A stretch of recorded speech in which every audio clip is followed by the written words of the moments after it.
Welcome to the America's 360 podcast. Get the inside scoop and the outside perspective on the latest developments from Canada, Latin America, and everywhere in between. America's 360 is a production of the Woodrow Wilson International Center for Scholars. Hello and welcome to America's 360. I'm your host, John Molesky. This program is brought to you by the world's #1 think tank for regional studies, the Wilson Center. And America's 360 is a collaboration among the Center's Argentina Project, Brazil Institute, Canada Institute, Latin American Program, and Mexico Institute. Just a few days ago, in the first foreign trip of his presidency, Mexico's president traveled to D.C. to meet with his American counterpart, a man who rode to office on the promise that he would build a wall between their countries. During their meeting, President López Obrador thanked President Trump for his understanding and respect. If you're experiencing some cognitive dissonance, you aren't alone. That reaction was fairly universal. An Al Jazeera headline read, "Trump AMLO celebrate odd bromance in Washington mini-summit." Warm words were in stark contrast to the days when Donald Trump rallied against Mexican immigrants. To help us make some sense of the state of affairs between Mexico and the U.S., and also the significance of the meeting, Mexico Institute Director Duncan Wood has a very special guest, a former Mexican ambassador to the United States. Duncan, take it away.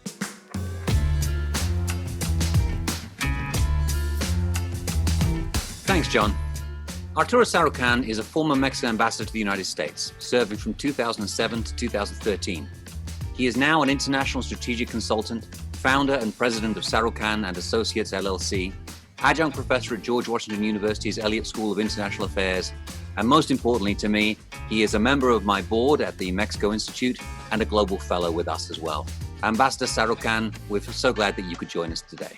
It's a great pleasure to be with you, Duncan. Thanks for inviting me.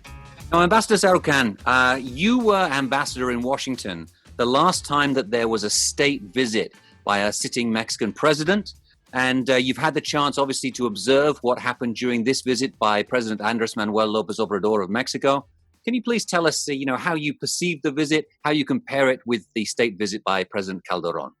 Well, it's very hard to compare a state visit and a working official visit like this one. The dynamics and the protocol and the depth of a state visit compared to this are important, even more so if you take into account that President López Obrador decided just to focus on his meeting with President Trump in the White House, the dinner that was offered to him by President Trump that evening, and obviously the two sort of protocol-driven events of that morning when he went to the Lincoln Monument and to the Benito Juárez statue in front of the Watergate. A state visit has many, many more moving parts, most importantly, engagement with Capitol Hill and with Congress, which was one of those areas which I think was sorely missing in President López Obrador's trip to Washington, D.C. I think the White House, with a bit of a sleight of hand, ensured that the date of the visit coincided with a congressional recess, so that even if the Mexicans were tempted to reach out to the Democrats and to the leadership and to Speaker Pelosi to thank them for the very important role that they played in getting USMCA across the finish line on Capitol Hill, that would not be possible. So that if you compare what a state visit entails and what this visit entailed, that would be one of the big gaping holes. And the other one, obviously, is the opportunity that I think, again, was a missed opportunity by the president of not engaging with diaspora, the Mexican diaspora in the United States, a constituency which overwhelmingly voted for him in the 2018 presidential elections, and a constituency that still more or less has remained steadfast in its support to the president. We'll have to gauge whether López Obrador's baffling, in my personal view, remarks in the Rose Garden in the White House saying that he wanted to acknowledge President Trump for never having insulted Mexico and Mexicans, which was sort of, I think a lot of people's jaws fell to the floor when we heard that. Whether that's going to have an impact on how, especially Mexican community leaders, react to that.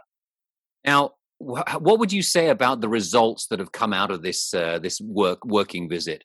We've heard President López Obrador say in his mañanera that it was never his intention to interfere in the electoral campaign process here in the United States, and that it's not his responsibility to make sure that doesn't happen. But beyond that, how would you evaluate the results? I think in most things in life there are good things and bad things. I think it was very important for the president, for the Mexican president, in what was purely I think a domestic politics driven trip to Washington, to send the message back home to Mexico that he can engage in a constructive, respectful manner with Donald Trump. I think it was important, despite what I just said about his remarks in the Rose Garden. The earlier parts of those remarks, I think, were on spot when the president underscored the contributions of Mexican migrants to the economic well-being and the prosperity of the United States in the face of the most anti-Mexican and anti-immigrant U.S. president in modern history.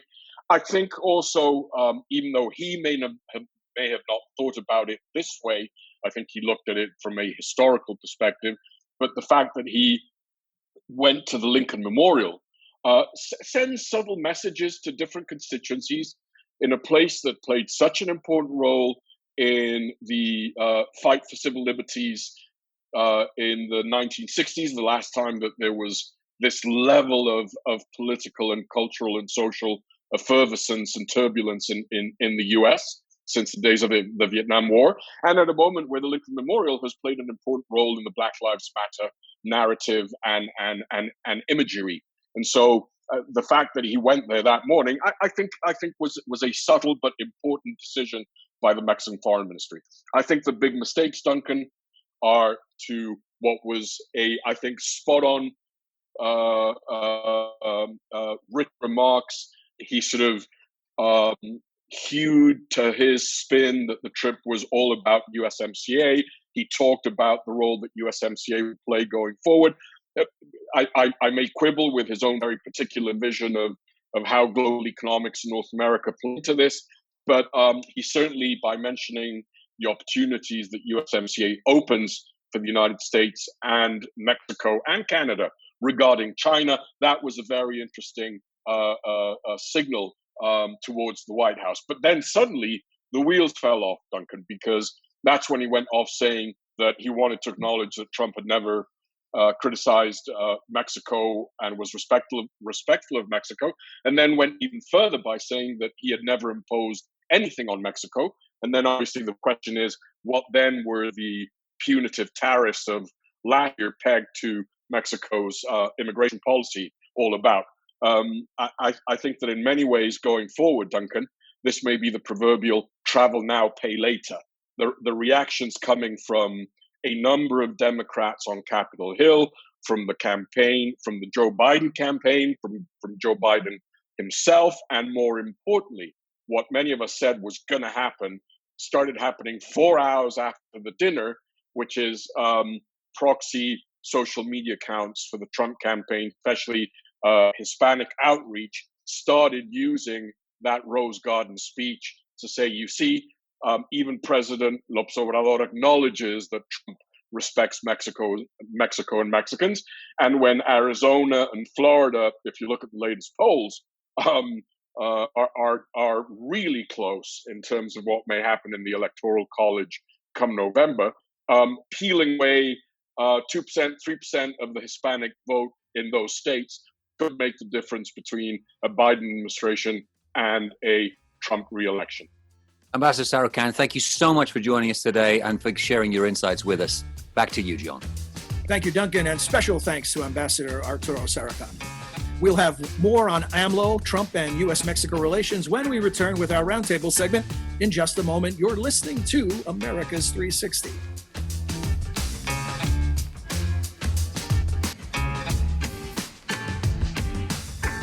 Welcome back to America's 360. I'm John Molesky, and it's time for our roundtable segment. First up is Canada Institute Director Christopher Sands. Hello, bonjour. Latin American Program Director Cindy Arnson. Hi there. The Director of the Center's Brazil Institute, Ricardo Zuniga. Hi, John. Argentina Project Director Benjamin Gadan. John, how are you? Doing well. And the director of the center's Mexico Institute, Duncan Wood, who you heard from earlier during his interview with Ambassador Sarukhan. And Duncan, I want to begin with a clip from AMLO's comments while he was here in Washington, D.C., in which he talks about that thing that we referenced at the top of the program about this notion of respect and how it plays out. So let's take a listen and then get your thoughts. Yo decidí venir porque ya lo expresé. Es muy importante la puesta en marcha del tratado. Pero también quise estar aquí para agradecerle al pueblo de Estados Unidos, a su gobierno y a usted, presidente Trump, por ser cada vez más respetuosos con nuestros paisanos mexicanos. Thank you, John. I have to say that that was the clip that really made jaws drop around the across the continent. It was a really extraordinary statement by the Mexican president, and I think it really helped to sum up what was an extraordinary visit, an extraordinary meeting between the two heads of state. A visit by a Mexican president to a U.S. president is always an important affair. It was very, very important that we celebrated in some way the coming into force of the USMCA agreement. But I have to say that the agenda that the two men had for the visit of AMLO to Washington was rather light in substance. As Ambassador Sarukhan said in the interview earlier on, there are so many issues that could have been covered in here. But perhaps the thing that raised most eyebrows, particularly in Mexico, was that statement about Trump respecting Mexico and Mexicans. And it's really divided the country back in Mexico. We've heard from the intellectual elite who have criticized that and criticized the visit in general. But when you actually look at the opinion polls, you see that 47% of Mexicans believe that the visit was a success. And they believe the visit was a success because they saw their president standing alongside the president of the United States of America, the most powerful country in the world. But if we look at what the meeting was actually supposed to be about, what it was heralded as, which was a celebration of USMCA, then there was one thing that was obviously missing there, and that was Canada. Well, and this was one of the things that the Canadians were talking about. There were a couple of odd vibrations around this visit. First, it seemed to many Canadians that AMLO had invited himself over to Trump's place for this meeting. And then the Canadians sort of felt like they were being invited almost by AMLO to join in. It was all very sketchy. It didn't feel like a proper invitation.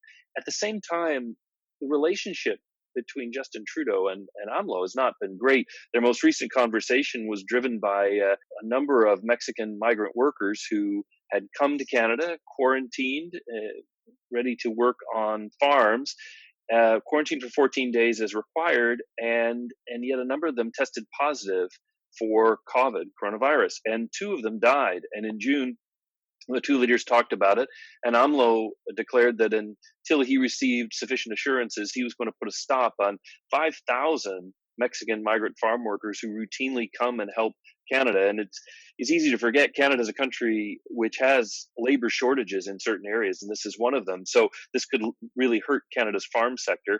Maybe last but not least, I think Trudeau was still is a little peeved at the United States for threatening to revive 232 national security tariffs on Canadian aluminum on the same day that the USMCA took effect. This was something that they expected they'd never see again. It was resolved before the agreement could be concluded, but at an agreement technically launching a new trade agreement to also be celebrating a new trade dispute with the United States, it just wasn't the right atmospherics for Justin Trudeau to feel comfortable participating in any way.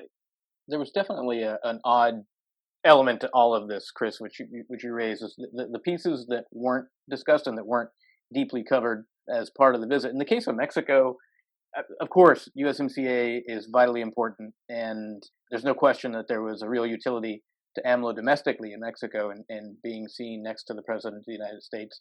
That's always an important visual. But the reality is that, a lot of the press coverage and a lot of commentary around that visit didn't really focus on some of the crucial trends and concerns that are emerging in Mexico. The first one being, of course, that the economy has been deeply affected, not just by COVID, but by a whole series of other negative trends, not least of which is some decisions by the current Mexican government that seem to be driving out not just domestic investors, but foreign investors. And that's incredibly important for the United States. Mexico is our largest trading partner right now because of the trade war with China. It is one of the largest consumers of U.S.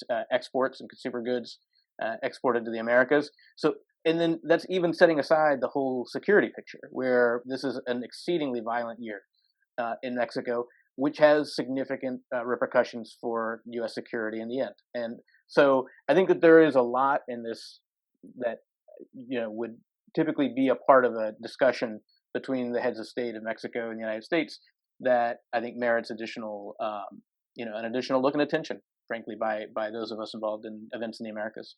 I'd like to go back to one of the things you mentioned before in terms of elite opinion. And I think what's really striking to me about the visit is the way elite opinion in Mexico, and to a certain extent in the United States, is very different from overall public opinion, which, as you said, almost double the number of people in Mexico approve of this visit, to the United States as disapprove.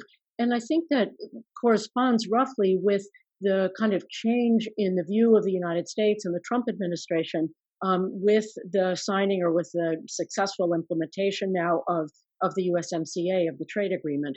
Mexican public opinion was sharply offended and negative in light of the different attacks by President Trump on Mexicans and the border wall and, migration in general.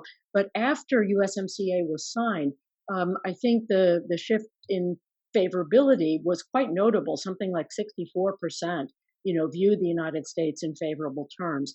And I think that speaks to this, central importance of the trade relationship between the two countries, as Ricardo has just highlighted. Benjamin, we haven't heard from you yet. I want to give you a chance to comment. I think there's an acknowledgement in Mexico of Mexico's dependence on the United States, particularly economically. And though it's tempting for any head of state to react to the genuine provocations that come from the White House, I think, there's recognition in Mexico, and Duncan, you'll tell me if you see things differently, that the relationship is too important to pick a fight with the United States or to even return fire when Mexico's pride is offended by the rhetoric or actions of the White House. And, I think AMLO's approach really does reflect that. There will be some political cost to him, but I think, the polling shows that Mexicans are taking a pragmatic view of what is an essential relationship, whether or not they appreciate the attitude of the United States and its current administration. Many of your comments, Cindy hinted at this, though, on talking about public opinion. Many of your comments were in search of more substance that wasn't really part of the show. Would it be too harsh to say this was just a glorified photo op? I think a more diplomatic way of putting it is that it was a carefully crafted visit to Washington. We saw that there was the laying of wreaths at monuments. There was a message which had obviously been prepared and cleared with the White House beforehand. And I think that, we have to look at this in the context of what's going on in U.S. politics as well. So without wishing to say that this was, overly staged, I think that a significant amount of thought had gone into how this came across. It was more than just a photo opportunity. It was an attempt by the AMLO administration and by AMLO himself to really show President Trump that he is willing to work with the United States and that he believes that if you're friendly to President Trump, then President Trump will be friendly to you. And I think it's also important to point out that presidential visits like this are always very heavy on symbolism. And it was quite notable that in addition to going to the White House, AMLO visited the Lincoln Memorial, perhaps a nod to the Black Lives Matter movement in the United States, but he also visited the statue of Benito Juarez, who was a 19th century Mexican president, the first indigenous president of Mexico, who I think lives to a certain extent in the U.S. imagination through the celebration of Cinco de Mayo, which has become, a widely recognized holiday in the United States, which commemorates the defeat of the French and the French invasion of Mexico during Benito Juárez's time. And, there have been a number of ways that AMLO, I think, tries to see himself as the equivalent of Benito Juárez in his relationship, with President Lincoln at the time. So the symbolism was quite important. And it's also notable that the visit to the statue of Benito Juárez was the single most favorably viewed thing in Mexican public opinion vis-a-vis the visit. One thing that strikes me, Cindy, is that AMLO has this grandiose view of his role in Mexican history, but a very humble view of his role in terms of politics in the region, including in the hemisphere, let alone outside Latin America. And I think that's been to his advantage as well in managing the relationship with Donald Trump. There was this sense among the Latin American left that they had a new leader and a powerful one governing Mexico, the most important economy, in the region after Brazil. And instead, they have found a leader with virtually no foreign policy. As we pointed out, this was his first foreign trip. And, he basically is interested in managing Mexico, and the relationship with the U.S. is maybe the only one that matters to him abroad because of its implications for the Mexican economy. So I think as important as he sees himself in Mexican history, he does not see himself as a player geostrategically. And I think that's of use to the relationship with the United States, because if he did get involved, from what little clues we have from his approach to Venezuela, it would be a real thorn in the side of the United States and cause even more complexity in this critical relationship. No, Benjamin, it's funny to hear you say that. It also strikes me, it was just a month ago where we were talking about hosting the G7 group of 7 leaders in Washington. And the president made a point of trying to have an in-person meeting, even though previously it was planned as a video conference meeting. Trudeau wasn't keen to go. He's already been quarantined once because his wife contracted COVID. He didn't want to go, but he didn't want to go as far as Angela Merkel and reject the invitation. But when you see more seasoned international leaders who do have a full spectrum foreign policy, we're still leery about an election year visit that might be health risky in Mexico. It almost makes it look as though AMLO is not paying attention to that wider context at all. Let's talk about risk for a second here, because this was a visit that was classified as highly risky by most political commentators. Many people thought that perhaps President Trump might say something that would be insulting to the Mexican president, or at the very least, that AMLO himself as president would suffer in the opinion polls, because a president who has never traveled overseas, deciding to travel in the middle of a pandemic during a U.S. election year to visit only the U.S. president, not visit the U.S. Congress or any Democrat in particular, that was seen as being politically risky. But I have to say that both President López Obrador and President Trump seem to have got what they wanted from this meeting. When you say they got what they wanted, I'm wondering, a few of you have referenced public opinion. Donald Trump has never been a majority president, right? He lost the election by 2.8 million popular votes. AMLO, on the other hand, was a very popular president who won in a convincing manner. Where do each of these gentlemen stand after this meeting in that regard? Look, others can jump in. I would say that in the case of AMLO, he has some very serious domestic headwinds to be concerned about. As Duncan mentioned, the trip was technically proficient. The visuals were strong. They got what they needed from AMLO's public relations perspective. But in terms of what he's looking at in the Mexican economy, in terms of what he's looking at in the security picture, the news is generally not good.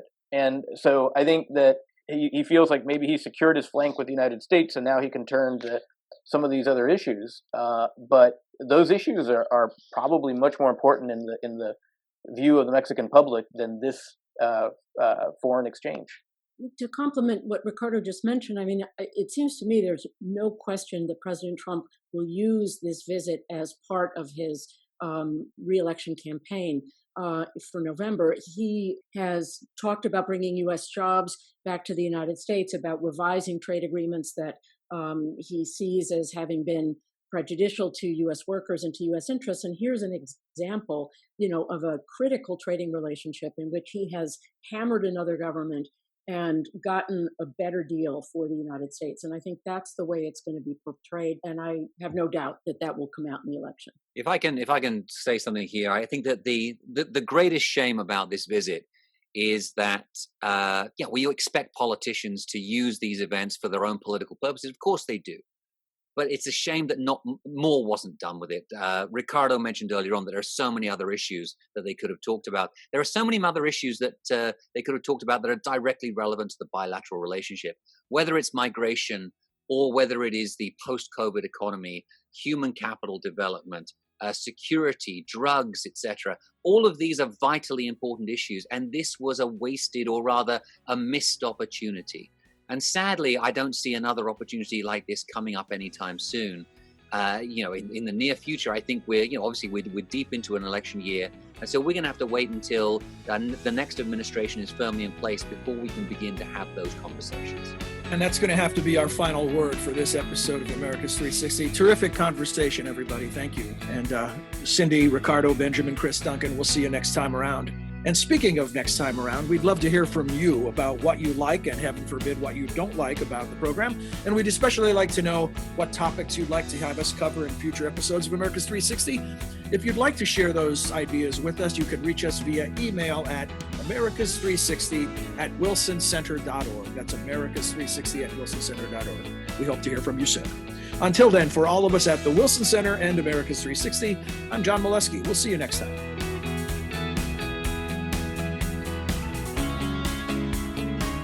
You have been listening to America's 360, a podcast about the innumerable ties among the nations of the Western Hemisphere.